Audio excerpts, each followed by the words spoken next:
Voilà. Ah oui. Oui, bonsoir. Bon, écoutez, bonsoir à tous et à toutes. Merci à Solène et à Léo. Je les ai pris un petit peu par surprise en les invitant à cette soirée, à ce bistrot politique d'Espace Mars. Mais je les remercie justement d'avoir pris un petit peu sur leur temps et sur eux pour nous faire partager un petit peu euh, leurs engagements et leurs combats et nous parler un petit peu des raisons qui font que des jeunes aujourd'hui décident de s'engager au mouvement de la jeunesse communiste et de nous faire partager leurs préoccupations et leur lutte pour un avenir qui soit un peu plus conforme à leurs attentes et à leurs aspirations. Je te passe la parole, Solène, et puis après, Léo. Vas-y, à toi, Solène.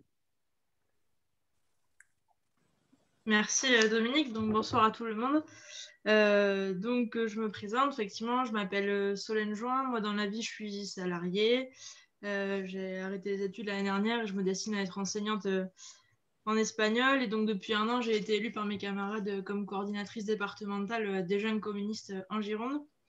Merci pour ton invitation, Dominique. Ce qu'on vous propose ce soir, en tout cas pour lancer la discussion, c'est d'évoquer ce qu'est notre campagne locale principale actuelle, c'est-à-dire les transports en commun dans Bordeaux Métropole, et de vous parler également de l'action de nos camarades étudiants, ce que développera Léo. Et on parlera aussi un peu d'enseignement secondaire qui concerne très, très fortement la JC, nationalement et localement aussi. Voilà, donc moi je vais vous proposer un peu une explication, une genèse et un développement sur notre campagne qu'on lance là, et puis je vous demanderai éventuellement un soutien aussi, je vous expliquerai ça par la suite. Je pense que du coup on est à peu près quasiment entre communistes ici, donc il ne sera pas utile pour moi de développer trop longuement le fait que la mobilité et les déplacements sont un besoin fondamental et donc un bien commun. Et que les personnes ayant un accès limité aux déplacements n'en sont que plus précaires dans leur vie. Voilà, et qu'il y a surtout grand nombre de déplacements qui sont contraints. C'est particulièrement vrai pour les jeunes. On peut penser à tous les jeunes qui sont scolarisés, qui n'ont pas le choix de se rendre au collège, de se rendre au lycée, de se rendre dans son établissement d'enseignement supérieur. Mais pour les salariés, il en est de même.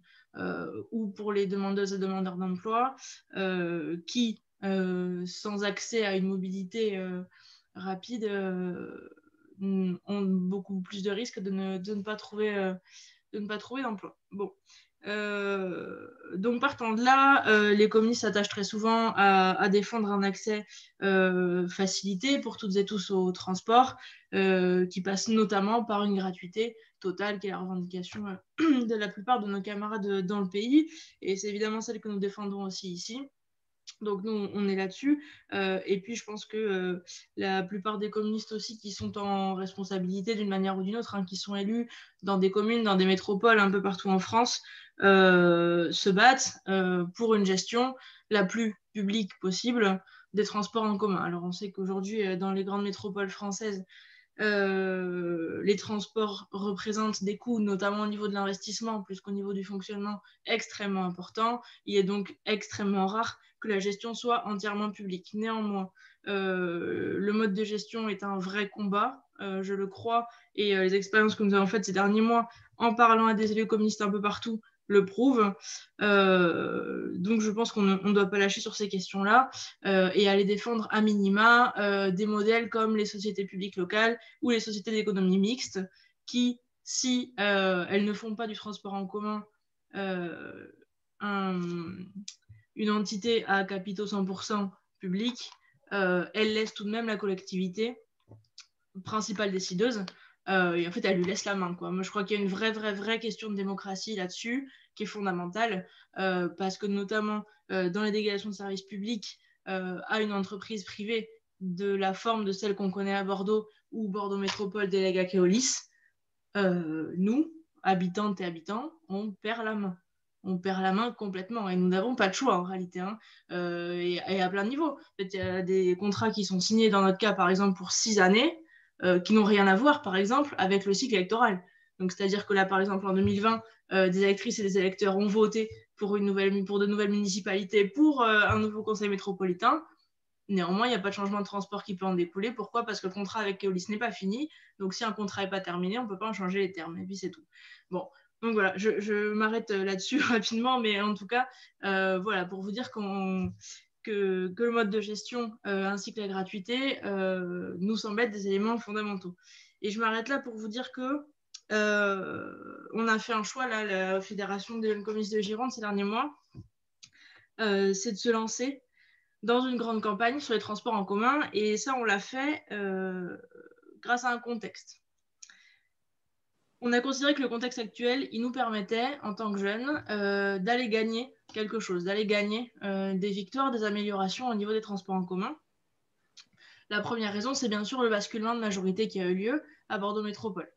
Donc, les élections municipales de juin 2020 ont entraîné le passage de droite à la gauche de la métropole. Je reprendrai les mots d'un camarade de Gironde du parti qui m'avait bien fait rire. Moi aussi, je définis comme étant de gauche les personnes qui elles-mêmes le disent. Hein. Je n'ai pas à juger qui est de gauche ou pas, mais voilà. En tout cas, on peut supposer que les directions prises par cette nouvelle métropole vont pouvoir se modifier un petit peu. Et puis, il y a quand même un certain nombre de propositions qui figuraient dans les programmes des candidats au municipal. Pour n'en citer qu'une, Pierre Urmic avait dans son programme la gratuité les jours de pic de pollution et les jours de canicule. Ce sont des choses sur lesquelles on voulait s'appuyer. Donc ça, ce basculement de majorité et le fait donc que le nouveau président de Bordeaux Métropole, Alain Anziani, soit donc maire de Mérignac et membre du Parti Socialiste, est pour nous un élément important. Le deuxième élément de contexte, c'est le proche renouvellement du contrat de délégation de service public de Bordeaux Métropole. Donc Bordeaux Métropole, en 2023, devra commencer un nouveau contrat. En tout cas, le précédent contrat de délégation de service public terminera. Pour savoir qui gère les transports de l'agglomération, donc actuellement Keolis. Bon, la question du mode de gestion, si mes informations sont bonnes et vous me corrigerez, n'a quasiment pas été posée. En réalité, il était certain, y compris pour la majorité socialiste écologiste de la métropole, qu'il fallait continuer dans une délégation de service public. Bon. Par contre, partant de là, ils sont obligés de reproduire un nouvel appel d'offres. Et donc de produire un nouveau contrat qui peut fixer certaines conditions. À titre d'exemple, l'actuel contrat donne le droit à Keolis, même fixe en fait noir sur blanc, le fait que les tarifs peuvent être augmentés de 3% chaque année, durant toute la durée du contrat. Comme quoi, il y a quand même des choses un petit peu importantes pour nous qui figurent dans les contrats de délégation de service public et on peut peut-être essayer d'influer dessus. Puisque donc ce contrat va être renouvelé, qu'il va y avoir un nouvel appel d'offres, la Bordeaux Métropole s'est mis dans une phase de consultation. Donc, ils ont consulté les élus, donc au niveau des mairies, mais aussi la population. Ils lancent un peu des enquêtes en ligne, on les a vus faire un petit débat en live sur Facebook, ce genre de choses.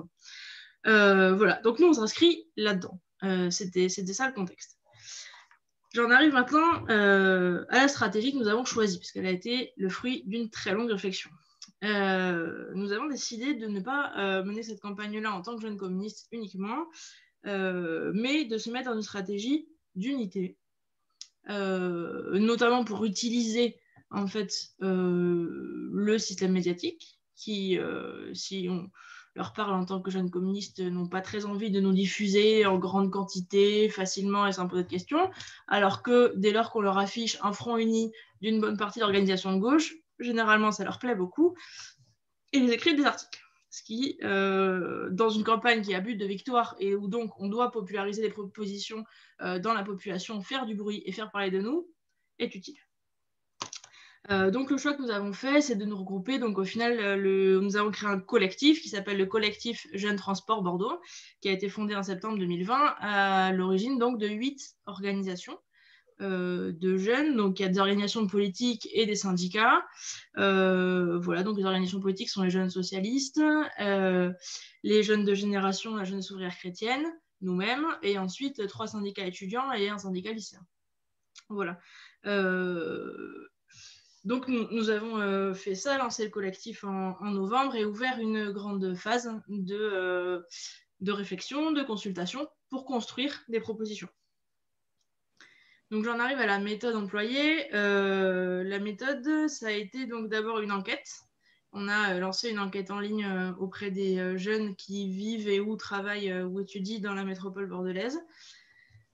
Je pense qu'on peut éventuellement nuancer cette phase-là de notre travail qui, à mes yeux, n'est pas la plus réussie, puisque nous avons obtenu à peu près 400 réponses, ce qui, en termes statistiques, n'est pas d'une exceptionnelle fiabilité.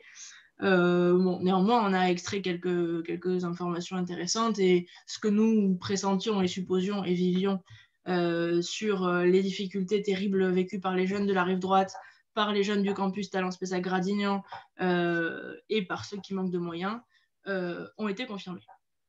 Bien.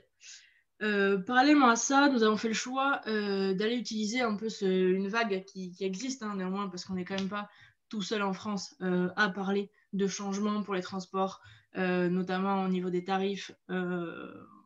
Voilà. Et donc, nous avons organisé des conférences débats en ligne, surtout avec des élus d'autres communes, avec notamment un ancien élu de Toulouse qui s'appelle Bernard Marquet et un actuel élu de Clermont-Ferrand pour prendre des informations, puisque dans ces deux communes-là, les tarifs des transports pour les jeunes sont bien inférieurs à ceux que nous connaissons ici.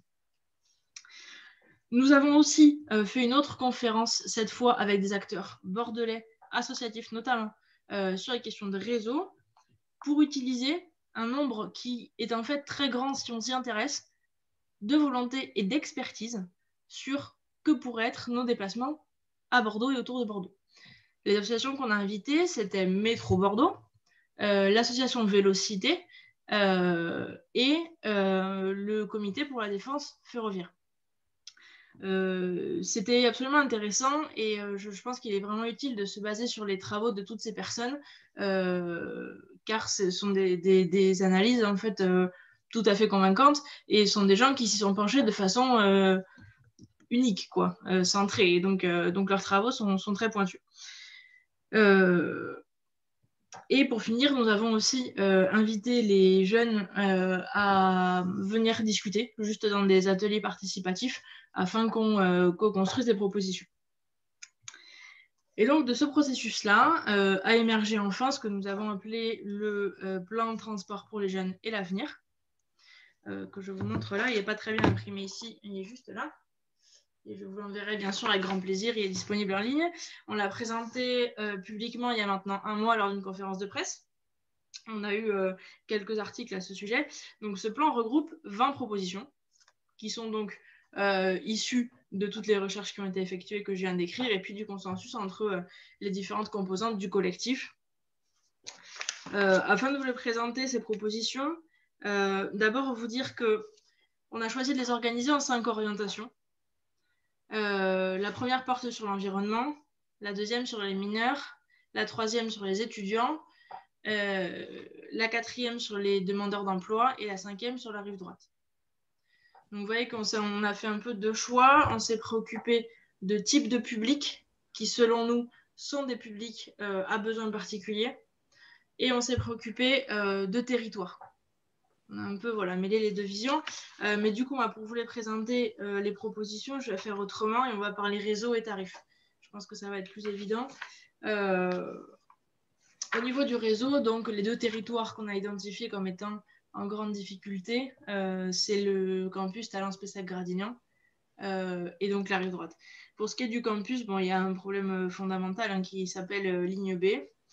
En fait, ce campus a été entièrement pensé autour d'une ligne de tramway qui par ailleurs n'est pas la plus récente, qui était novatrice en termes d'alimentation par le sol, sauf qu'être novateur il y a 30 ans, mais du coup en fait aujourd'hui ça marche pas bien.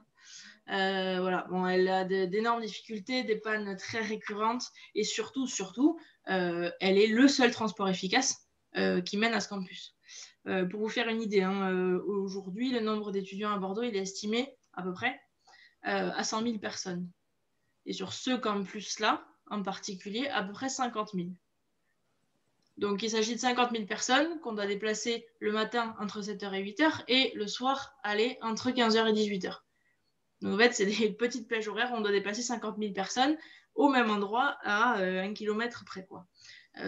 Donc, évidemment, ce sont des quantités exceptionnelles de personnes et ça ne peut pas être résolu par une ligne de tramway.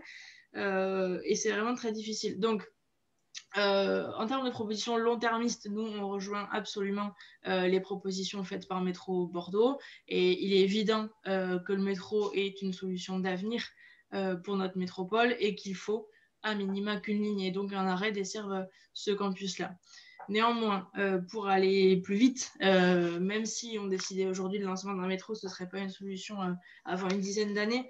Donc, une proposition que nous avons faite, c'est une nouvelle liane de bus en décrochage de la liane 4 qui fait Pessac-Magonty jusqu'à, je ne sais plus où elle va à Bordeaux Centre, je ne sais plus où exactement. Et donc, notre proposition, c'est Catalans-Médoquine, qui devrait être une gare réouverte normalement en 2023 pour le TER. Catalans-Médoquine, il y ait un décrochage et une fourche en fait de la liane 4 afin que celle-ci aille desservir le nord du campus en suivant l'avenue Albert Schweitzer, qui est en fait voilà, qui serait quasiment parallèle à la baie et pourrait la retrouver en fait finalement au niveau de Unitech pour si ça parle. La question cyclable est aussi tout à fait importante, notamment pour le campus. Par exemple, si vous essayez aujourd'hui de partir avec votre vélo de l'université de droit ou de lettres, vous allez arriver à peu près jusqu'à la RERS et métiers, et après vous serez coincé. Vous aurez le choix entre rouler sur la ligne du tramway ou rouler sur la route. Dans aucun des deux cas, ça n'est sécurisé, ni agréable, ni rapide. Donc ça, par exemple, le fait de relier avec un réseau cyclable efficace le campus de Pessac jusqu'au centre de Bordeaux, puisqu'énormément d'étudiants habitent au centre de Bordeaux, serait une très bonne solution. Voilà, je m'éteindrai plus tard si vous vous posez des questions. Donc, je vais avancer pour ce qui est de la rive droite. Alors là aussi, la situation est quand même très complexe. D'ailleurs, Sud-Ouest eux-mêmes faisaient une double page, je pense, au mois de novembre, si je ne me trompe pas, sur les jeunes de la rive droite qui n'arrivent pas à se déplacer, à sortir en fait de leur enclave et à traverser le fleuve pour venir rive gauche, étudier, travailler, etc. Effectivement, quand on compte le nombre de communes, attendez, je vais juste reprendre. Voilà, il y a 28 communes dans notre métropole et 11 de ces communes sont rive droite. Néanmoins, il y a une ligne de tramway et encore, et 2 lianes. C'est vraiment en quantité de transport et en réseau extrêmement insuffisant. Donc, des propositions que nous faisons, c'est de mettre le paquet sur le train, parce que notamment le nord de la rive droite, donc les communes d'Ambarès, de Bassins, etc., sont desservies par le train, mais pourraient l'être de façon plus régulière et surtout, nous revendiquons la mise en place d'une tarification unique entre le réseau TBM actuel et le TER pour les gares qui sont à l'intérieur de la métropole. Et donc ça va évidemment dans le même sens que la question du RER métropolitain. Voilà. Et pour finir sur la rive droite rapidement, le tramway, la ligne de tramway donc, qui effectivement aujourd'hui prend l'avenue Thiers et puis va jusqu'au nord de Florac, mais qui en fait ne dessert très peu d'habitants floraquais et personne d'autre sur la rive droite, pourrait selon nous être complétée potentiellement par la ligne D qui nous semble aujourd'hui assez peu efficiente dans sa partie sud puisqu'elle double la ligne C, et on pourrait imaginer que celle-ci finalement traverse le pont de Pierre aussi, mais descendre vers le sud pour aller vraiment desservir Florac, ce qui pourrait être intéressant. Ensuite, je vais en arriver donc pour finir un peu, excusez-moi, je m'étends peut-être un peu, pour les questions de tarifs. On a beaucoup travaillé sur des comparaisons. Aujourd'hui à Bordeaux, c'est pas compliqué, il y a un tarif pour les jeunes de 11 ans jusqu'à 27 ans et ça coûte 20,40 € mensuellement. On ne peut pas trouver moins cher que ça. Si on s'abonne pour une année, c'est 20,40 €. Donc ça veut dire qu'on soit collégien, on peut avoir 12 ans, être au collège, on paye 20,40 €. On peut avoir 25 ans, être salarié, gagner 3 000 € par mois, on paye 20,40 €. On peut être étudiant avec aucune ressource, on paye 20,40 €. Bon. Voilà. À Toulouse, par exemple, tous les mineurs payent 8,50 €. Donc on est à moins de la moitié. C'est quand même, je pense, quelque chose de majeur. Les étudiants, c'est 8,50 € aussi. Voilà. Montpellier, à partir du mois de septembre prochain, va mettre la gratuité totale pour tous ces jeunes mineurs de moins de 18 ans. Donc, il y a des choses qui se font et il y a moyen de faire autrement et de faire mieux pour les jeunes. Voilà. Donc, nous, ce qu'on a proposé pour Bordeaux, c'est de créer en fait un tarif plancher, de prendre ce qui est aujourd'hui le tarif dit pitchoun, celui des enfants, qui est à 12 €, et de venir mettre à 12 € différents publics qu'on considère fragiles. Donc, tous les mineurs et tous les étudiants, à minima. Et nous revendiquons pour les étudiants boursiers, puisque c'est ceux qui sont donc les plus précaires, la gratuité. Et donc l'idée pour nous c'est ça, c'est en fait tendre vers la gratuité et aller public par public, rajouter en fait petit à petit des groupes de population dans la gratuité. Voilà, je me suis un peu étendue, cette campagne nous tient à cœur, je suis désolée. Non, mais il n'y a pas à être désolé, au contraire.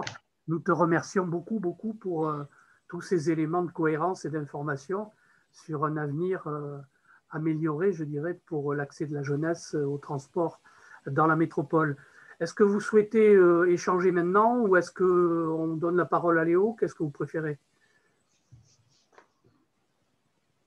Si tu demandes à moi, ça m'est égal, peut-être plutôt pour l'auditoire. Je vois que Jean-Jacques apparemment a envie de réagir.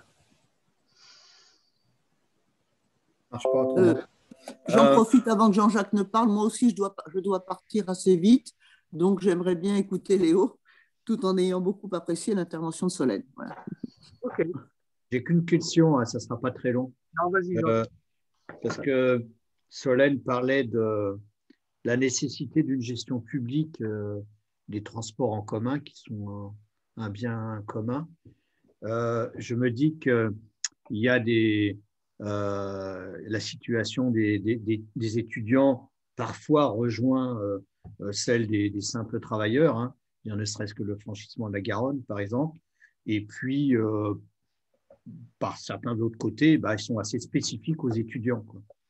Et je me disais que nous, on revendique qu'il y ait la présence dans les organes de gestion de ces grandes entreprises ou ces grandes administrations ou régies, qu'il y ait les usagers. Et je pense que ça serait bien qu'il y ait des jeunes, que les jeunes soient représentés en tant qu'usagers tels, parce que le risque, c'est qu'il y ait un jour peut-être des représentants d'usagers, mais que les jeunes ne s'y investissent pas.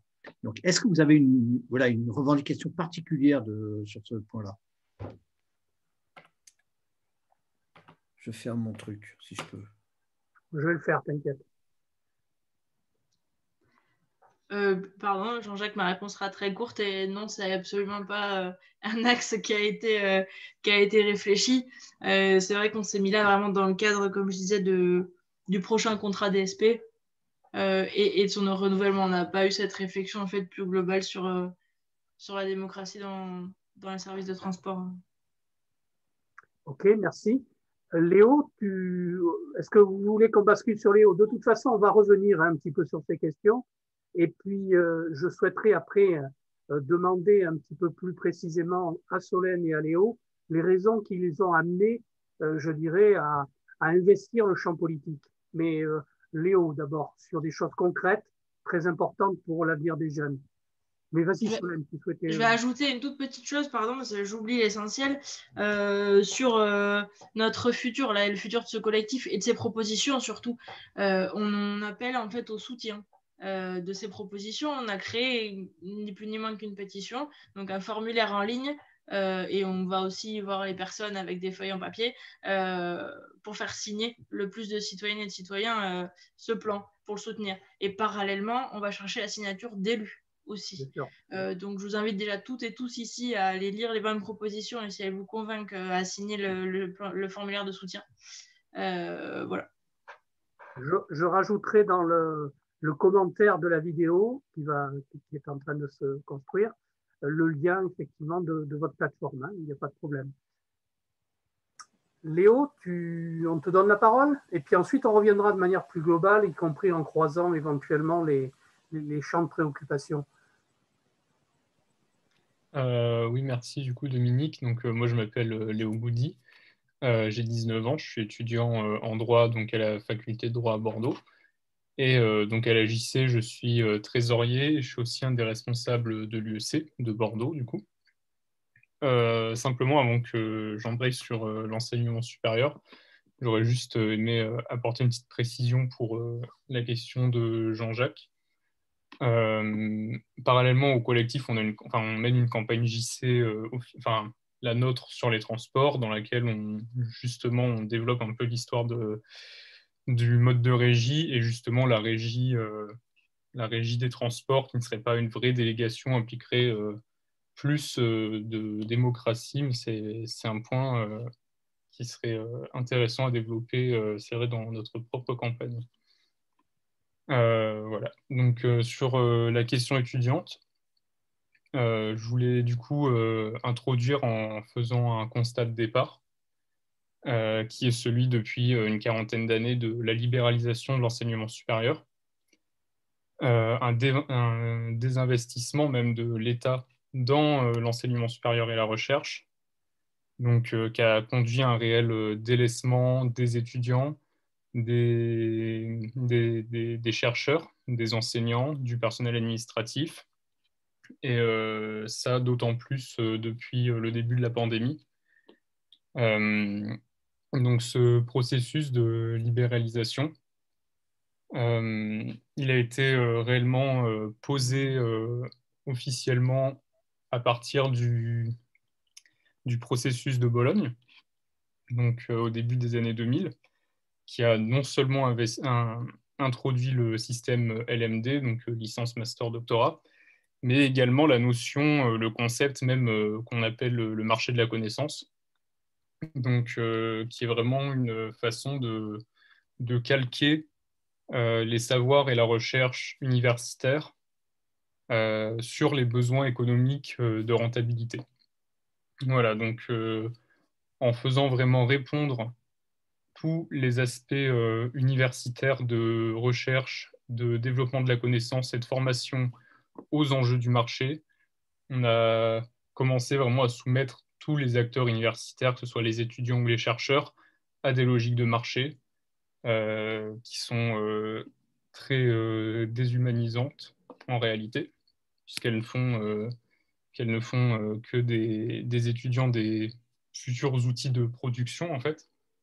Voilà, donc toutes ces logiques de rentabilité, elles ont été permises par le désinvestissement dans les universités, donc qui maintenant, en réalité, manque largement de moyens matériels, de moyens humains, parce qu'on a une grande précarisation en fait des personnels éducatifs, des personnels administratifs. Tous les recrutements désormais sous contrat rendent très fragile la situation des doctorants, par exemple. Donc voilà, on essaye de se dresser un peu contre cette tendance, contre ce processus, sachant par ailleurs que la loi de programmation de la recherche qui a été votée en novembre, un peu en catimini, sachant qu'elle faisait l'objet d'une forte opposition qui a été largement atténuée par la pandémie, donc qui a dirigé les questions sur d'autres sujets, qui a empêché pas mal de contestations qui avaient commencé à avoir lieu en février, donc quand on parlait de ce projet et avant le premier confinement. Donc voilà, c'est pendant le deuxième confinement que cette loi a été votée. Cette loi, elle porte réellement 3 axes principaux contre lesquels, encore une fois, nous nous dressons, qui sont en tout premier lieu déjà la pénalisation des contestations sur les campus. Maintenant, faire un blocus, par exemple, donc un blocus qui est globalement le moyen le plus utilisé pour les étudiants ou pour les professeurs pour montrer leur opposition, c'est un délit qui pourrait être puni de 3 ans d'emprisonnement. Ensuite, le deuxième axe, c'est celui du recrutement, du personnel pédagogique notamment. Donc, à l'origine, on a une procédure qui est nationalisée, qui est un peu qui doit répondre à des critères de connaissances pour chaque formation, des critères de qualification. Désormais, avec la LPR, certains personnels pourront être recrutés d'abord sur des bases, dit-on, qui répondent à la réalité et aux besoins socio-économiques. Donc, ça renvoie encore au marché de la connaissance introduit par le processus de Bologne. Et aussi, du coup, en dehors des cadres de connaissances et de qualification que l'on connaissait jusque-là, les présidents d'université pourront eux-mêmes choisir certains personnels pédagogiques, certains enseignants, sur des critères en fait qui n'existaient pas avant. Donc réellement, désormais, il y aura une grande porte ouverte au copinage en réalité, avec des qualités d'études, des qualités d'enseignement qui seront fortement dégradées pour les étudiants et de l'autre côté pour le personnel qui donne ces enseignements. Voilà, donc les contrats sont de plus en plus précaires. Et le dernier axe de cette loi, c'est celui de la recherche. La recherche qui jusque-là était financée en fait par crédit alloué à chaque chercheur.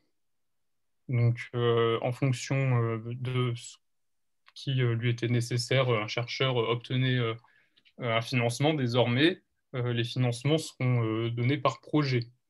C'est-à-dire que chaque projet aura son financement en fonction des besoins estimés par le ministère de l'ESR. Donc, c'est un peu un coup qui est porté à la liberté de la recherche. D'autant plus inquiétant quand on voit toutes les sorties de Frédéric Vidal sur l'islamo-gauchisme à l'université, qui a été un grand moyen d'ailleurs de décrédibiliser les enseignants, les chercheurs. Bon, certaines recherches en sciences sociales, on se demande un peu l'avenir qu'elles peuvent avoir sous ces auspices. C'est pas très rassurant pour la liberté de la recherche, mais encore une fois, on essaye un peu de se dresser contre ça.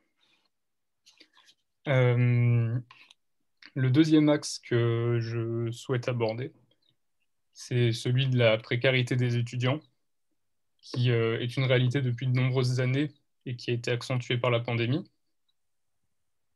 Il faut savoir qu'un étudiant sur 4 est sous le seuil de pauvreté.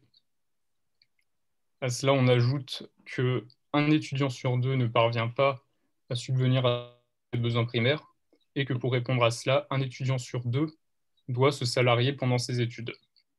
Donc cela fait que le travail à côté de ses études est un des premiers facteurs d'échec à l'université et dans l'enseignement. Depuis le début de la pandémie, d'ailleurs, à cause de cela, un étudiant sur 6 est en décrochage, sachant que de nombreux étudiants ont perdu leur emploi, ont perdu leurs ressources ou même ont perdu leur logement, ce qui les a fortement précarisés et éloignés de leur lieu d'études.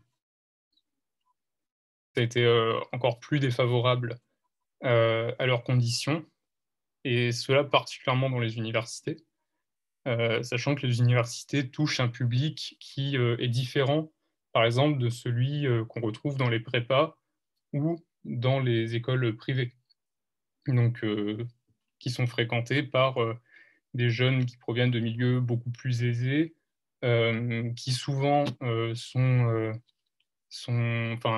vivent non loin de leur lieu d'études, ont leurs parents qui vivent à côté, de toute façon, qui ont les ressources de se loger lorsqu'ils ne sont pas chez leurs parents. Donc voilà, toutes ces grandes écoles, par ailleurs, à côté de l'université, elles ont été favorisées, ce qui fait que la situation des étudiants qui les fréquentent est radicalement différente en fait, du public à l'université. Du coup, l'impact de la crise, en réalité, chez les étudiants, il a été catastrophique. Il y en a énormément qui ont décroché. Il y en a énormément qui ont quitté leurs études, qui, à la rentrée 2021, n'ont simplement pas réintégré les filières dans lesquelles ils étaient parce qu'ils n'avaient plus les moyens de le faire. Et encore une fois, c'est un constat qui nous insurge et contre lequel nous proposons certaines propositions. Je crois que Alain, du coup, va intervenir.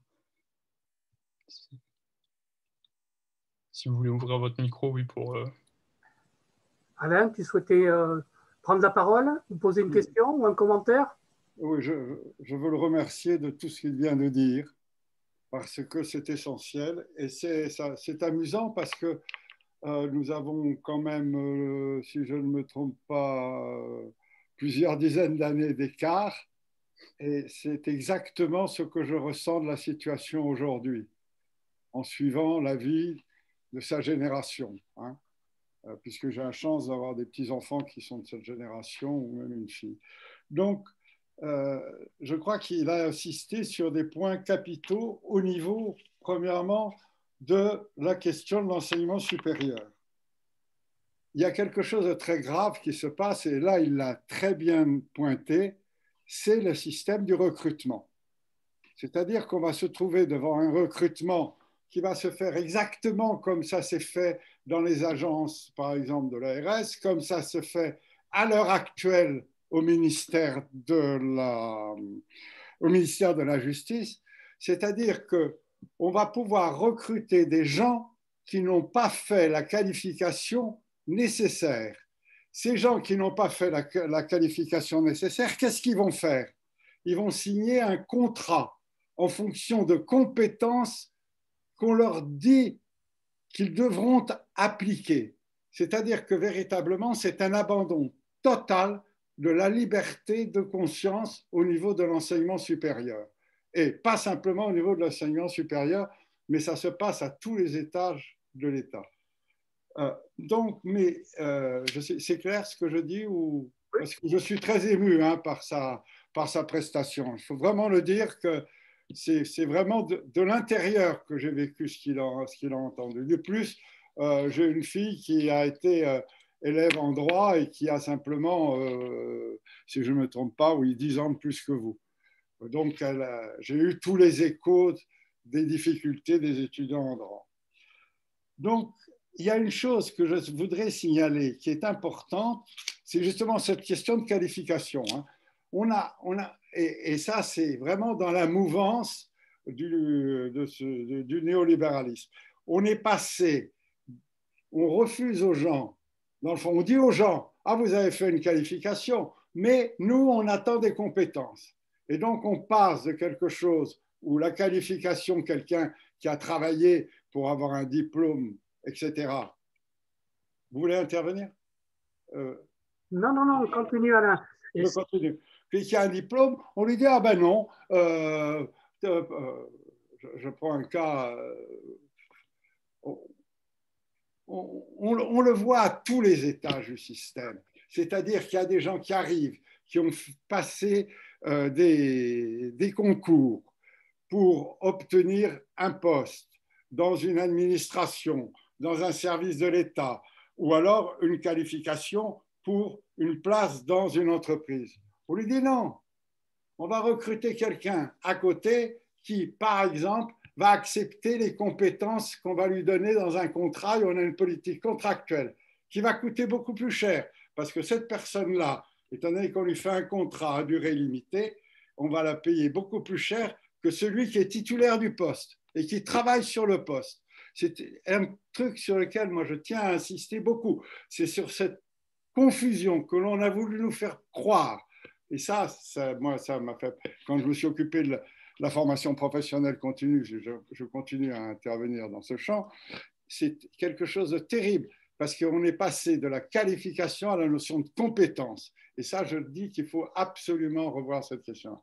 Et puis, il y a quelque chose de très dangereux que je rajouterai à ce que vous venez de dire. C'est que les prépas, c'est incroyable ce que coûte un élève. Les prépas, ils parlent d'élèves et pas d'étudiants, ce qui est déjà une signification précise.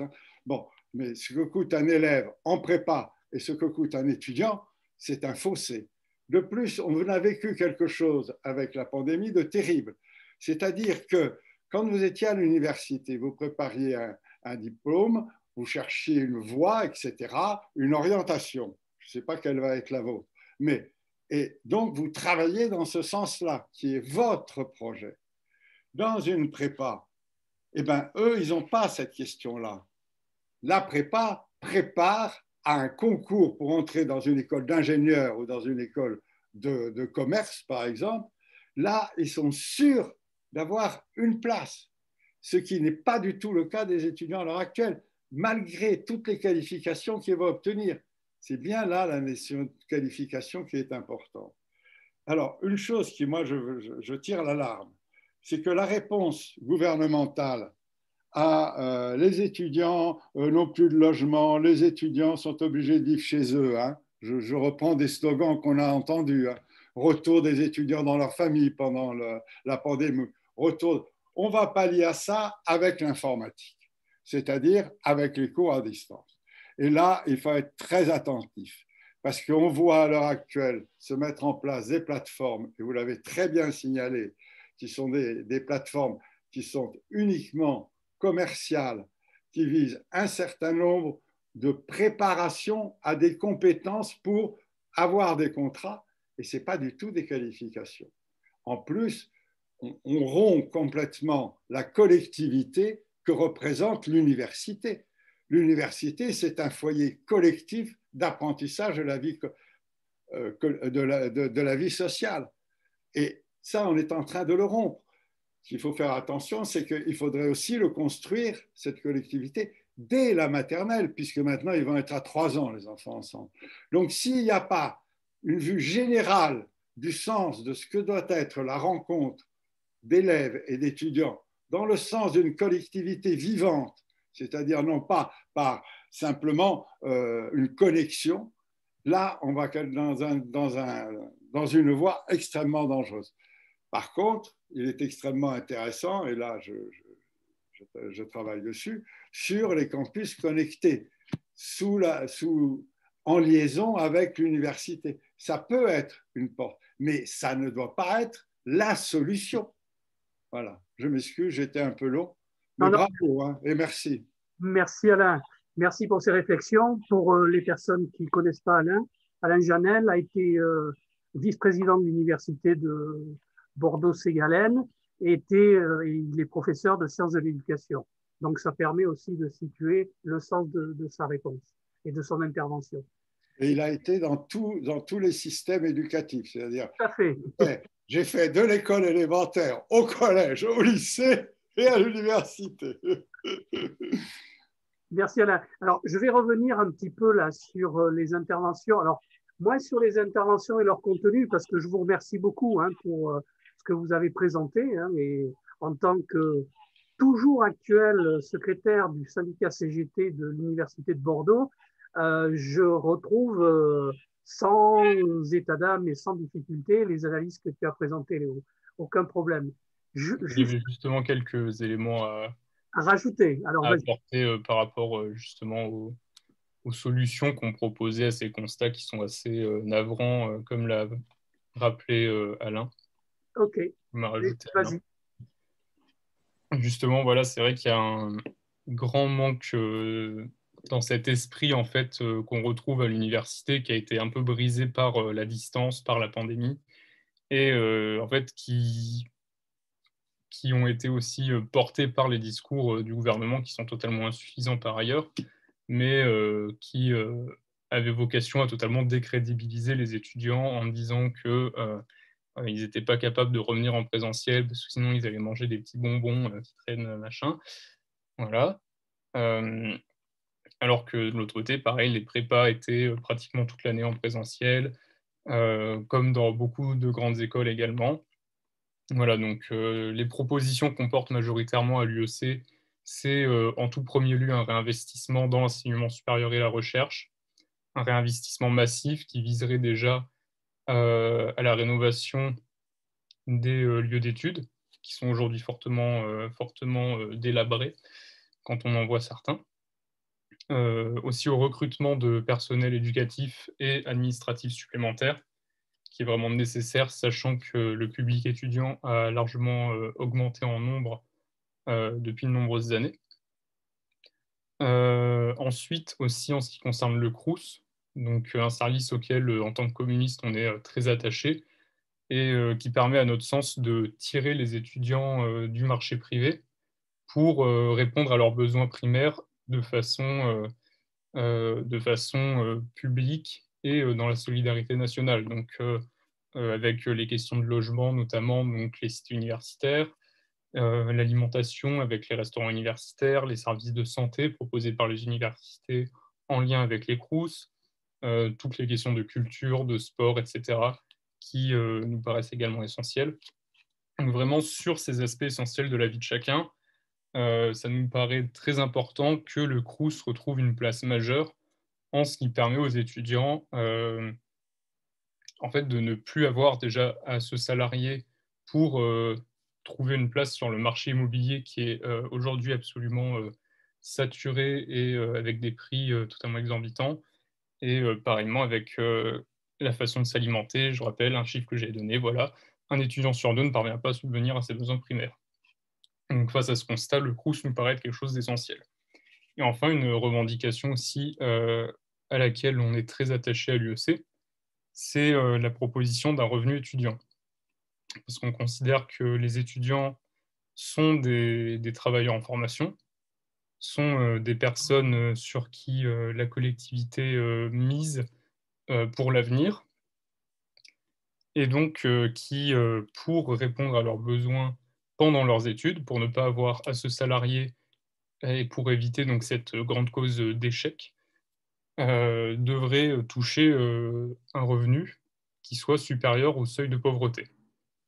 Voilà, donc ce serait un revenu qui serait financé par une cinquième branche de la sécurité sociale, donc sur la base des cotisations sociales et patronales, pour s'inscrire vraiment dans cette idée de solidarité entre les travailleurs et les futurs travailleurs. Voilà.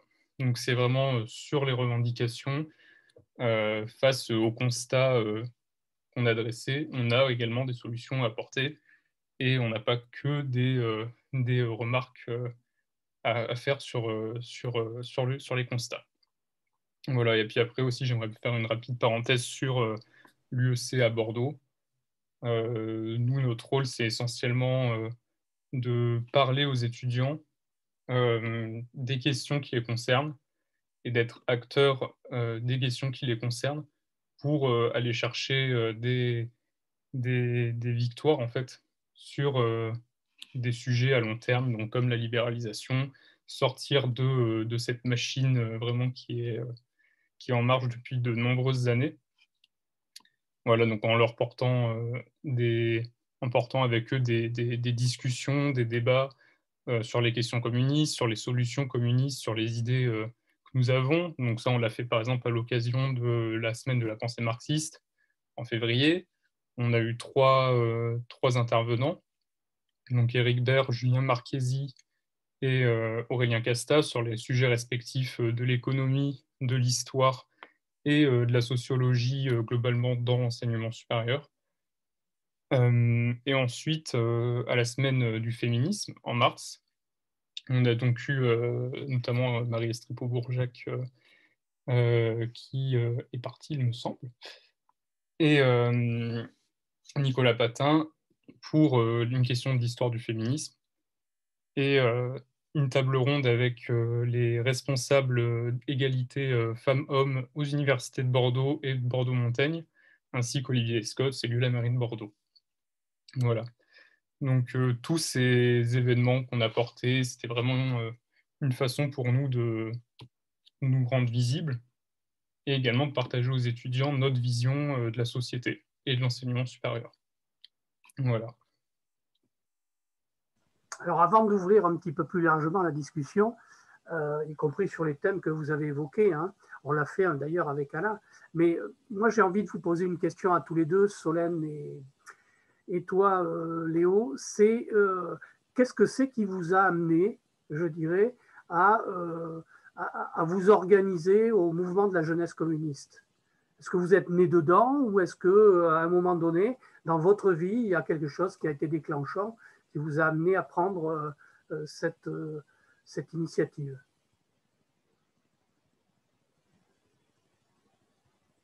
Solène? que je commence peut-être pour reposer Léo. Ouais, vas-y.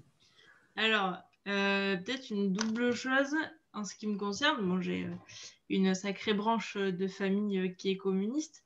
Néanmoins, si je dois me dire autour de mes 18 ans, je n'étais pas encore engagée, ni proche ni des jeunes communistes, ni du PCF encore. Moi, je suis passée par un chemin que je trouve très intéressant et qui m'a vraiment construite comme militante. C'est qu'en fait, moi, j'ai fait du syndicalisme avant. En fait, moi, je me suis engagée à l'UNEF, à l'université, dans ma première année, au bout de 2 mois. Et bon, j'ai milité à l'UNEF, en fait, beaucoup plus longtemps que ce que j'ai milité à la JC depuis, finalement.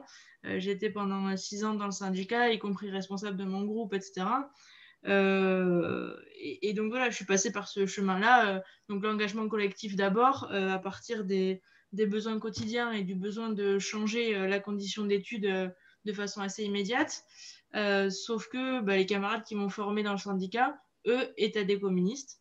Et je pense que je suis passée par ce processus que je trouve, moi, passionnant, de commencer à tirer le fil de ma condition d'études. Elle n'est pas suffisante, elle n'est pas bonne, elle pourrait être meilleure, pour commencer à en fait baisser le rideau et voir apparaître dans le cas de l'enseignement supérieur, le monde entier de la libéralisation et de ses raisons, etc. Voilà, afin d'en arriver à me dire que si je me levais le matin pour aller militer, c'était pas uniquement pour que mon groupe de TD soit moins important, etc., et que mon contenu de formation soit meilleur, mais en fait, voilà, pour améliorer les conditions de vie de tous les humains de ce monde et changer ce monde-là. Voilà. Je suis passée par ce chemin-là, et donc je me suis engagée à la JC, mais j'y militais pas au départ parce que je continuais mon travail syndical. Et puis voilà, jusqu'à arriver à basculer mon engagement et à militer à la JC vraiment. Toi, Léo? Alors moi aussi, dans ma famille, j'ai une petite partie de personnes qui sont également communistes, donc enfin voilà, qui viennent majoritairement de l'Allier, donc plus paysans, etc.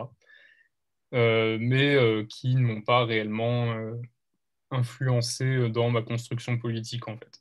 C'était surtout, j'avais un engagement, des idées de gauche depuis nombreuses années, etc. Et pour moi, la JC, ça a surtout été un moyen de sauter le pas. Donc l'année dernière, je me suis dit, bon, j'étais surtout j'ai changé des idées surtout sur les réseaux sociaux, etc. C'était un peu comme ça que j'avais construit vraiment mes opinions. Et je me suis dit, bon, il faut passer à du concret un jour. Et bon, personnellement, la JC et ce qu'elle porte, c'était un peu ce qui me semblait naturel dans mes idées. Donc, c'est comme ça que je les ai rejoints. C'était la meilleure adéquation en fait avec ce sur quoi j'étais depuis plusieurs années déjà. J'étais très impressionné par la manière dont vous êtes approprié là justement la question des transports pour les jeunes et surtout le processus que vous avez développé. Moi, je trouve ça tout à fait passionnant.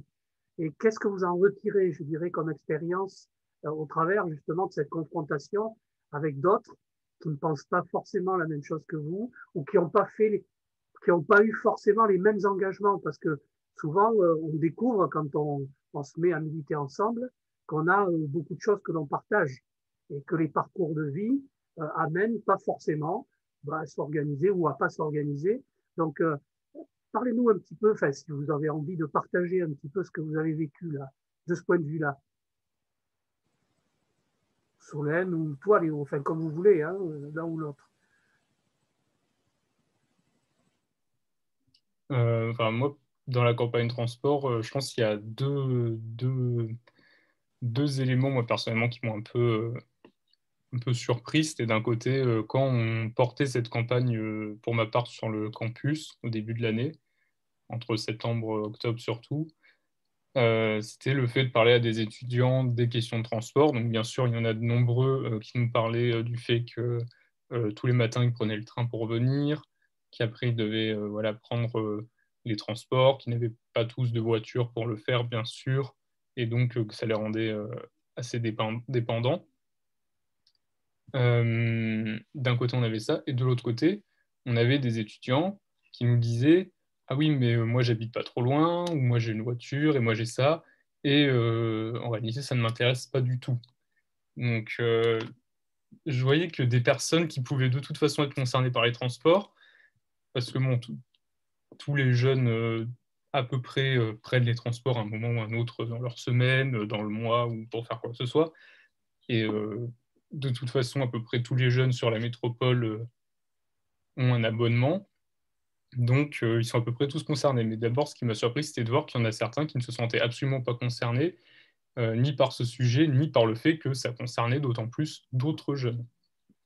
Et la deuxième chose qui m'a surpris, c'est aussi de voir qu'à gauche, certaines propositions qu'on peut faire, bien qu'elles aillent dans le sens du bien commun, ne fassent pas consensus avec toutes les autres formations politiques. Donc, nous, l'AJC, c'est pour ça qu'on a une campagne qui nous est propre, parce qu'on sait qu'il y a certaines des propositions qu'on fait qui ne conviennent pas forcément à tous les autres, parce que ça ne répond pas à leur vision de la société, en fait. La gratuité totale pour tout le monde, ça ne répond pas à la vision de la société qu'ont certaines personnes, même à gauche. Voilà, donc ça m'a un peu désolé même, mais c'est un constat qu'on est obligé de faire pour avancer dans un cadre un peu plus collectif. Merci Léo. Solène, tu veux rajouter quelque chose?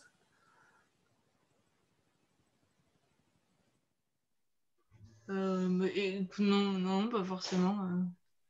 Enfin, si, peut-être à la limite. Moi, peut-être ce qui m'a plus surpris, c'est l'aspect associatif. Et puis, fait de voir qu'en fait, il y a plein de citoyennes, de citoyens qui s'intéressent au transport. Un peu de leur côté, un peu de façon individuelle. Bon, bêtement, les réseaux sociaux permettent de voir les individualités apparaître. Et typiquement, on découvre sur des réseaux comme Instagram ou tout ça, des comptes de gens qui sont en fait juste des passionnés du bus, des passionnés de la TBM, voilà. Des choses auxquelles je ne m'attendais pas, mais du coup c'est des gens intéressants parce qu'en fait ils sont très renseignés, ils savent plein de choses, voilà. Et on n'a pas eu non plus une liesse populaire autour de nos ateliers participatifs par exemple. Néanmoins, il y a quelques jeunes qui se sont connectés et qui ont pensé à plein de choses. Alors parfois ça part du à côté de chez eux, c'est-à-dire, je sais plus, je crois qu'à un moment on discutait de la réouverture des gares TER. Il y a la gare de Codéran qui est prévue à la réouverture. Bon, et nous, on trouvait ça super depuis le début. On n'avait pas trop regardé les cartes. On avait dit génial, réouverture de la gare de Codéran, super. Et dans un atelier, on en parle. Il y a un jeune qui prend la parole qui me dit non, mais c'est n'importe quoi la gare de Codéran. Je lui dis mais quoi? Et il me dit mais en fait, il n'y a aucun bus qui y va. Alors je veux bien qu'il y ait le train qui passe, mais si on ne peut pas aller à la gare pour aller prendre le train, ça n'a quand même aucun sens. Et voilà, bon, en fait, donc c'est cette co-construction que je trouve vachement intéressante aussi par rapport aux réalités des gens. Et après, voilà, voir qu'il y a des assos, c'est pareil. Métro Bordeaux, Vélocité, en fait, c'est des gens, ils ont travaillé les sujets d'une façon particulièrement sérieuse. Je vais rejoindre Léo sur le fait que c'est des gens avec qui on ne va pas partager tout le contenu politique. Par contre, les gens, ils ont travaillé, quoi. Et donc, si on arrive à leur montrer qu'on est dans une construction commune et tout, ça nous apporte des billes vachement intéressantes. Moi, j'ai une question supplémentaire, mais n'hésitez pas, hein, si vous souhaitez intervenir, Jean-Jacques, Alain, etc., n'hésitez pas. Et puis, user, je ne sais pas qui c'est, mais il est présent. Justement, moi, j'ai une question. Est-ce que vous arrivez, vous avez des liens un petit peu avec la jeunesse, je dirais, qui ne suit pas le trajet universitaire, enfin, collège, lycée, université, celle qui passe par les formations professionnelles courtes ou les bacs technologiques et puis qui se retrouvent dans l'emploi très rapidement. C'est peut-être une question sensible, je ne sais rien, mais est-ce que vous avez une réflexion là-dessus? Est-ce que vous avez, vous arrivez à briser un petit peu ce mur, un peu, quelque part? Je pense, et de toute façon, c'est plus intéressant pour répondre que tu parles plus là nécessairement du collectif transport, mais de la JC en tant que tel. Effectivement, c'est la difficulté qu'on a d'organiser les jeunes travailleuses et les jeunes travailleurs. Là, on est dans une phase de notre fédération où paradoxalement, on en a pas mal. qui sont arrivés par des biais différents, en proportion en tout cas. Mais oui, c'est difficile. Bah, déjà, la réponse très simple, c'est que militer devant un lycée ou militer à l'université, ça permet de voir une énorme quantité de jeunes en très peu de temps. Et donc, c'est les choix qui sont faits, parce qu'en fait, si on organise un moment militant, c'est ça qu'on choisit. Donc, c'est pas facile. La piste qu'on avait pour ça, c'était de tout de même militer dans des lieux de formation, mais dans des lieux de formation professionnelle. Donc, notamment, on avait commencé en début d'année à aller à Pessac. J'ai oublié, le nom était un peu étonnant. Philadelphie de Gerde, un endroit où il y a un CFA et un lycée professionnel, l'un en face de l'autre. Voilà, ça c'est des personnes qui sont en train de se former mais ont beaucoup de stages, ou alors se forment et travaillent déjà, ou sont alternants, et en tout cas vont rapidement devenir des jeunes travailleurs. Donc ça permet un peu ça. Mais sinon, oui, il est clair que c'est une vraie difficulté. Et c'est grave parce que je pense que ça tire aussi de fait les aspirations et les réflexions politiques de notre organisation. Après, je me permets, je suis adhérente du PCF aussi, donc sans méchanceté aucune, je me prononce aussi. La même dynamique s'opère au Parti communiste en réalité. Hein. Tout à fait d'accord. Et donc ça détourne, non, mais ça polarise nos analyses, je pense. Et nos façons de parler, notre vocabulaire, enfin voilà, plein de choses. Hein. Oui. Non, mais c'est pas pour faire une critique, mais tu vois, c'est parce que c'est une question qui me préoccupe et que j'avais envie de te la poser, si tu veux, parce que c'est vrai qu'on a quelques soucis de ce côté-là. Alors, on va effectivement au port des entreprises, il y a des initiatives qui sont prises, mais moi, je pense en particulier à la jeunesse. Tu vois, il y a un lieu de formation qui forme beaucoup de futurs travailleurs, je dirais, qui vont rentrer dans le monde du travail rapidement. C'est le lycée technique Gustave Eiffel et les CAP, BEP qui est autour. Quoi, hein. Il y a aussi là des dizaines, et, tu vois, mais c'est un travail qui doit poursuivre. Mais moi, l'intérêt, c'était de savoir si la JC se posait la question, tu vois, en termes de cible. Quoi. On se la pose beaucoup, mais on y répond faiblement. Il y a un deuxième élément, tu vois, on a beaucoup discuté tout à l'heure avec Léo, j'ai beaucoup apprécié son intervention, mais à l'université, un des axes de bataille qu'on a beaucoup investi, si tu veux, c'est le développement de la formation professionnelle tout au long de la vie. C'est-à-dire qu'en clair, c'était pas du tout, il faut se rappeler, il y a 20 ans, ça n'était pas évidemment un axe prioritaire de formation. On avait les 3 grandes filières administratives, la formation des enseignants, la formation au métier de la recherche et la formation, le troisième levier, je l'ai perdu, mais ça me reviendra, c'est pas grave. En tout cas, c'était pas parmi les priorités. Aujourd'hui, c'est un axe prioritaire aussi au même niveau que la formation initiale, sauf qu'il n'y a pas de moyens, évidemment, qui ont été donnés pour le faire. Mais ça pose une deuxième question, c'est y compris pour nous, en termes de projet pour l'avenir, c'est-à-dire, on voit bien que le monde du travail change, indépendamment, je dirais, de la domination capitaliste sur ce monde du travail, mais il change et on sent bien aussi qu'on ne vit plus avec l'idée d'un métier ou d'un travail dans la même entreprise ou dans le même service public tout au long de sa vie. Et donc la jeunesse, aujourd'hui, elle ne réfléchit pas comme ça. Moi, j'étais très surpris par les réactions de mon fils. Mais voilà, on n'est pas là pour parler de ça, mais il n'empêche que c'est le reflet aussi de la jeunesse aujourd'hui, qui ne construit plus son devenir de la même manière. Et donc, ça pose une question. C'est-à-dire, moi, ce qui m'a toujours préoccupé à l'université, justement, étant d'un milieu ouvrier et paysan, de se poser la question du recrutement. Enfin, je veux dire, malheureusement, le nombre de fils d'ouvriers, d'employés qui rentrent à l'université aujourd'hui, il est plus faible aujourd'hui, en pourcentage, qu'il y a 20 ans ou 30 ans. C'est assez hallucinant. Et en même temps, il faut qu'on se la pose autrement, la question. C'est-à-dire ceux qui sont rentrés déjà dans la vie active, qui sont en activité professionnelle, développent des qualifications, comme le disait tout à l'heure Alain, et la question, c'est comment on leur permet de revenir dans le circuit de formation.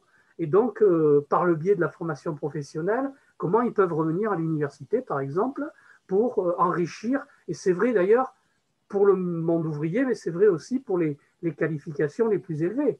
Je ne vois pas pourquoi les ingénieurs, cadres, techniciens, ou les chercheurs, les enseignants ne reviendraient pas pour des temps de formation pour continuer à s'approprier justement les connaissances nouvelles qui ont été élaborées. C'est un des minimums. Mais ça aussi, on sent bien qu'on a du mal à imaginer, je dirais, une société où ça pourrait se faire, évidemment de bonne manière, en garantissant des revenus, en garantissant un retour dans l'entreprise, etc., etc. Bon, c'est des questions de société qui sont posées au travers de là. J'ai vu que Jean-Jacques souhaitait intervenir. Je te passe la parole et après on repassera la parole à Solène. Oui, parce que en fait, j'ai largement dépassé le temps à laquelle je devais vous quitter. J'ai vu. Mais bon, je trouvais que c'était intéressant. Moi, ce que je remarque, alors, je n'ai pas été à l'université, moi, dans ma jeunesse, bon. Mais et donc, je suis assez observateur de l'évolution de ce monde-là. Et j'ai vraiment le sentiment qu'il y a une dégradation terrible des conditions d'études pour les étudiants, qui vient aussi d'ailleurs de la dégradation des conditions de vie et de travail des parents aussi. Et donc, on est obligé de traverser la France pour aller se payer des études qui coûtent les yeux de la tête, quoi. Moi, je le vois dans mon quartier, au Chartron, il y a énormément d'écoles privées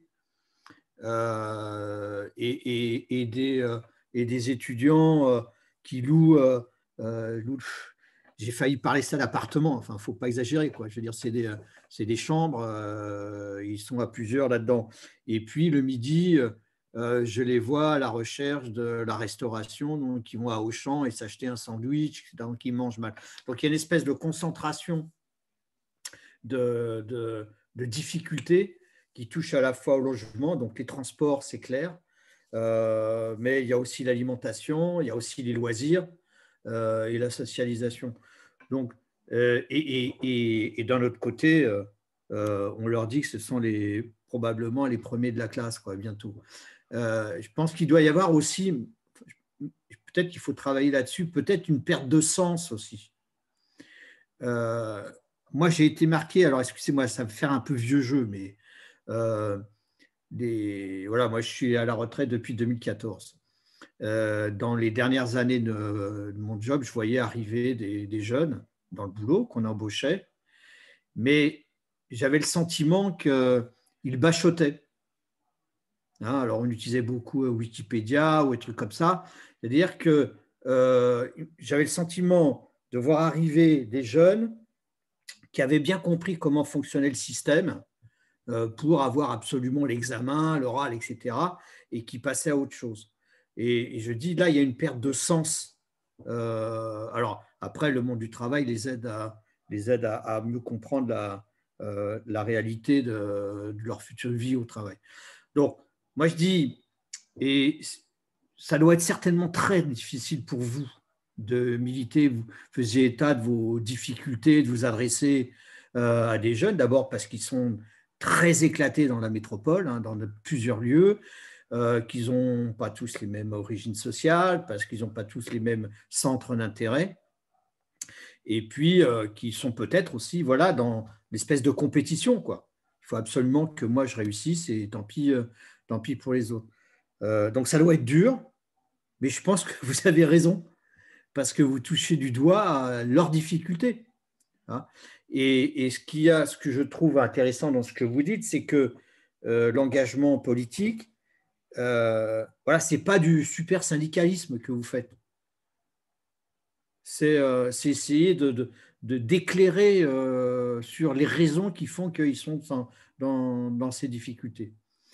Après, il y a peut-être un truc, alors là, c'est de la psychologie de bas étage peut-être, mais on a bien souvent scrupule à reconnaître qu'on est dans la merde, quoi. Et donc, c'est pas facile d'aller faire comprendre à un jeune, tu as vu, tu vis dans un galetas, tu n'arrives pas à becter le soir, etc. Ça, c'est la faute à Macron, etc. Bon. Donc, je pense que ça doit être aussi ça qui doit être un peu difficile face à ça. Mais moi, j'ai envie de vous dire, attendez, c'est vous qui avez raison, quoi. Je veux dire, de tout ce que vous avez pointé du doigt, c'est vous qui avez raison. Voilà. Et Alain, j'écoute ta question, mais je vais devoir vous quitter après. Je suis désolé. Merci en tous les cas. Il faudra recommencer, Dominique, à les inviter. On continuera à les inviter, bien entendu, il n'y a pas de problème.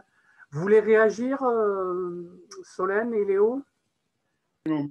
Et Alain, tu souhaites intervenir? J'ai beaucoup aimé l'expression bachoter. Hein.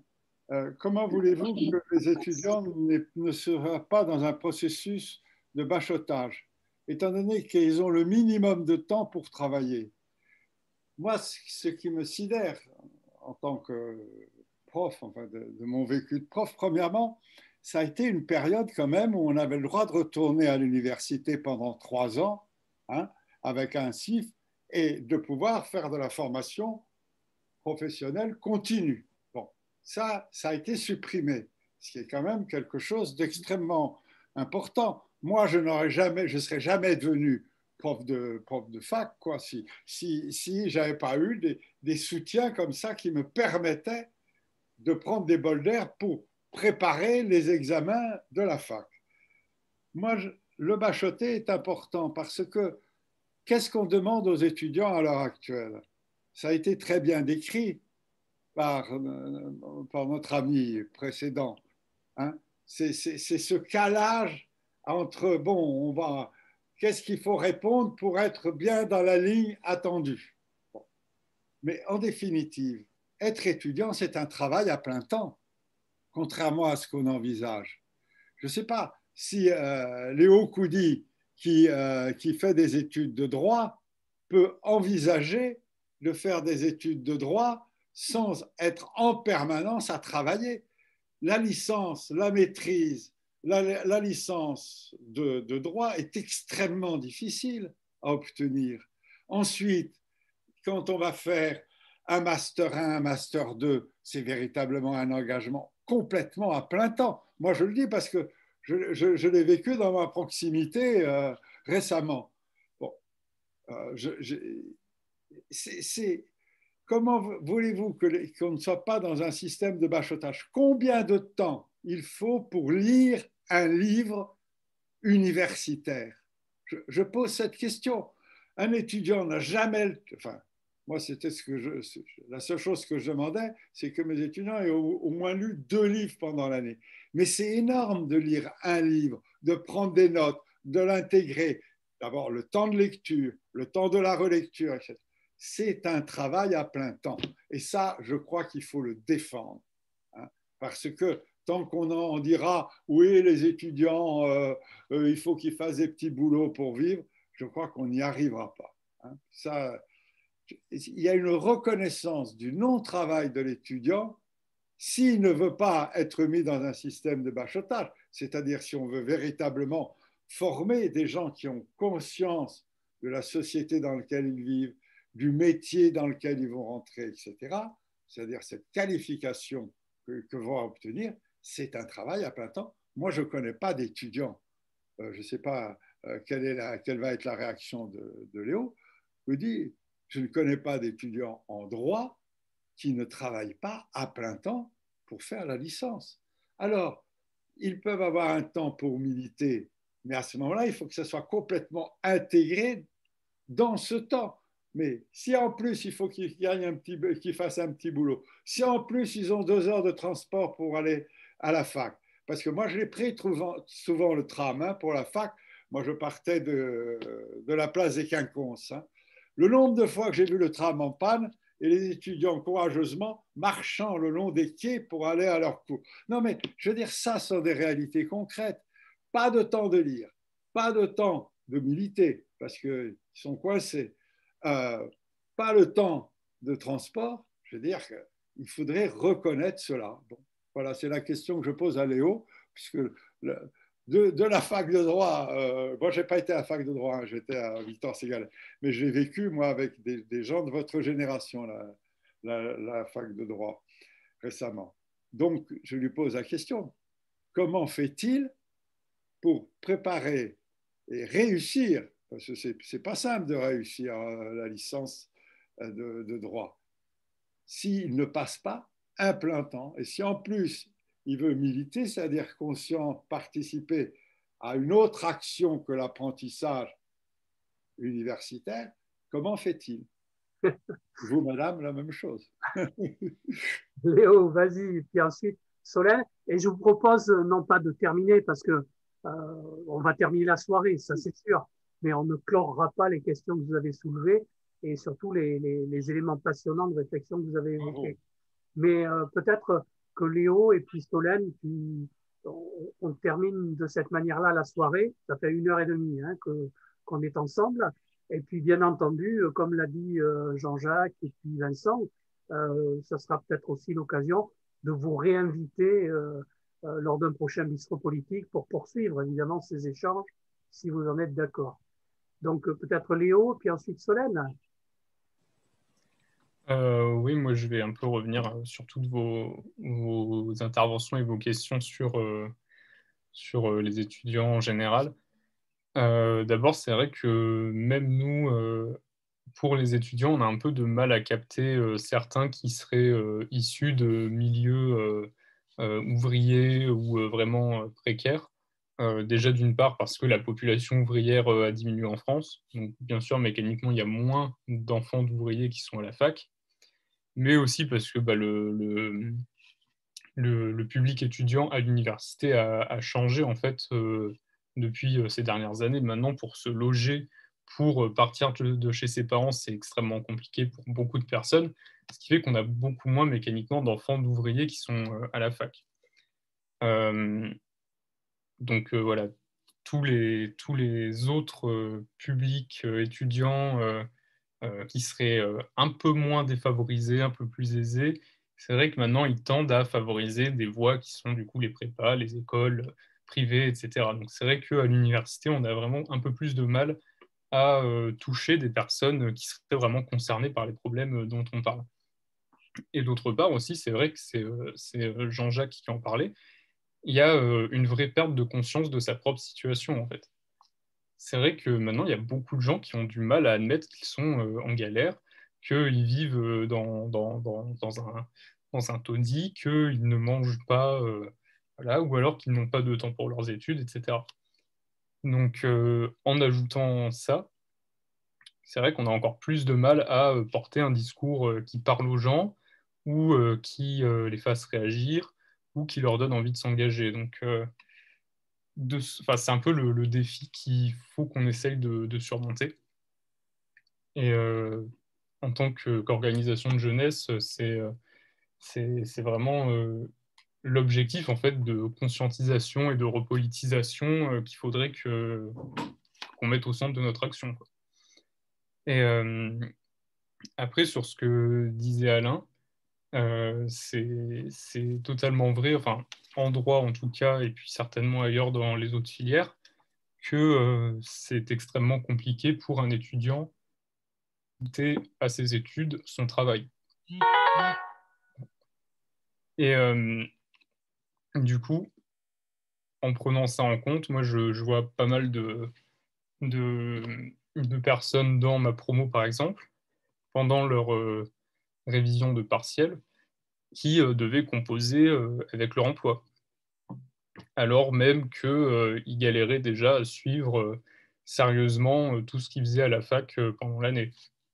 Et ça, voilà, c'est pas que pendant les révisions, c'est sur toute l'année. S'ils veulent faire du travail sérieux, ben certainement, ils ne peuvent pas y arriver à 100% parce qu'il leur manque du temps. Donc, c'est sûr qu'on a des contrats à 15, 20, 25 heures. Ben, des fois, c'est vraiment très compliqué d'ajouter ce temps-là à sa semaine. Donc, d'un côté, on a sa semaine de cours qui est déjà assez éprouvante si on tient à travailler à fond ses cours. Et en plus, le week-end, ils ne s'arrêtent pas. Ils ont des emplois du temps surchargés qui leur laissent aucune place en fait, pour faire tout ce que l'université leur demande. Donc, quand on voit que les exigences en plus sont, sont assez... il y a beaucoup de pression qui est mise d'autant plus sur ceux qui ont du travail, enfin, sans tenir compte de leur travail en tout cas. C'est vrai qu'on comprend que les enfants d'ouvriers notamment aient du mal à s'intégrer à l'université. Merci Léo. Solène?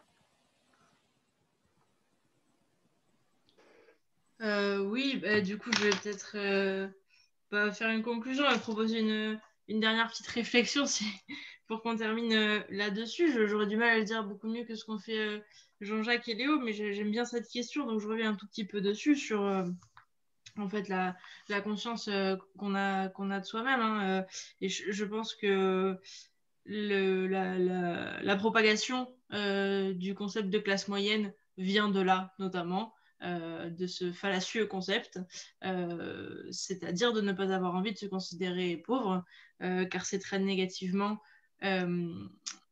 connoté socialement. Et ça, à mon avis, c'est une écrasante victoire pour l'instant de l'idéologie libérale qui a insufflé à toutes et à tous la certitude que notre situation et notre condition dépendent de l'effort que nous aurions fourni. Et c'est ce qui est extrêmement grave et qui annihile complètement la conscience de classe. Et donc le fait de pouvoir se considérer comme classe prolétarienne qui sommes exploités. Et je crois qu'effectivement, c'est notre travail, il n'est pas facile, mais c'est celui d'essayer de se convaincre entre nous, entre jeunes, qu'on soit étudiants ou déjà jeunes travailleurs, c'est de se convaincre que nous sommes exploités, que notre travail nous est volé, mais que le travail, nous le fournissons. Simplement, aujourd'hui, son fruit ne revient pas à nous. Et c'est cette vapeur-là qu'il va falloir aller inverser. Donc voilà, c'était juste qu'effectivement, ce sujet de la conscience de classe me paraît particulièrement intéressant et que j'aime bien le réfléchir. Voilà, je voudrais donc juste vous remercier et peut-être vous dire en dernier de absolument aller signer et soutenir le plan de transport et de le faire signer. C'est déjà fait, mais j'invite toutes celles et tous ceux qui regarderont cette vidéo à le faire, bien entendu. Alain, j'ai mis le lien du plan dans le chat. Très, très bien. Voilà. Je vous remercie beaucoup et merci à celles et ceux qui ont participé à la soirée. J'ai envie de dire à bientôt. Enfin, on se reverra hein, sur des chantiers militants, mais je vous remercie beaucoup pour ce que vous avez apporté, à la fois comme éclairage, puis aussi, moi, ça me fait très plaisir en tant qu'individu, en tant que militant aussi, de voir qu'il y a des jeunes qui s'engagent comme vous le faites, et qui s'intéressent à la transformation sociale dans une période où c'est pas facile. Hein, je dirais que c'est pas facile d'être communiste aujourd'hui hein, et de le porter. C'est passionnant, hein, je peux vous garantir. Vous ne faites pas de mauvais choix, je crois. Hein, moi, ça fait 45 ans que je suis militant communiste, mais je crois que vous avez fait, comment dire, c'est un élément d'épanouissement, franchement, de s'intéresser justement au bien commun, de s'engager comme ça dans des lieux pour faire du collectif, pour faire du commun et pour travailler avec d'autres à changer la vie et à changer la société. Je crois que c'est une belle aventure. J'espère qu'elle vous apportera beaucoup, beaucoup de satisfaction, même si c'est compliqué, même si c'est difficile, mais je peux vous garantir que je ne regrette absolument pas cet engagement que j'ai eu comme vous, hein, à peu près dans les 17-18 ans, et pas du tout en venant d'un milieu communiste, parce que moi, mes origines, c'était plutôt à la fois des socialistes et puis aussi des chrétiens aussi beaucoup, et disons que c'était une famille radicale socialiste typique, et on n'aimait pas trop les communistes parce qu'ils risquaient de nous nationaliser nos terres, puisque j'étais un fils de viticulteur. Donc, vous voyez, il y avait des choses à dépasser avant de pouvoir effectivement découvrir une certaine façon, un nouveau rapport à la société et à la vie. Et franchement, bon combat. Et puis, on se reverra. De toute façon, je referai un bistrot politique dans les mois à venir. On refera le point avec vous, avec d'autres. Hein. Il n'y a aucun problème. Merci beaucoup. Hein. Je vous ai un peu embêté en vous invitant tardivement, mais je crois qu'on a fait moi en tout cas, j'ai passé une très belle soirée avec vous. Moi aussi. À bientôt Alain aussi. Oui. À bientôt Solène, à bientôt Merci Léo. beaucoup. À bientôt. Merci de nous avoir invités. Il n'y a pas de souci. À bientôt.